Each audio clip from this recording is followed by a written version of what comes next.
Start the remote control app and select one of the devices you want to control remotely.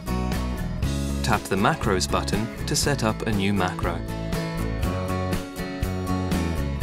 Set power, play, or any other device commands one by one.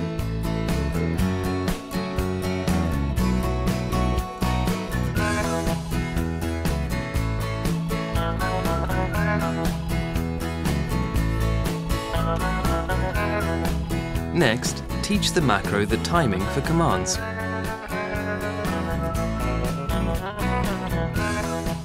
Name the new macro and you're done. Now you can start or stop everything with a single button.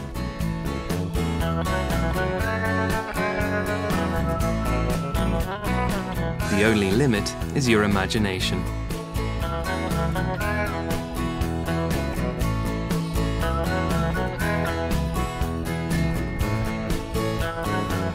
Enjoy your tablet with remote control.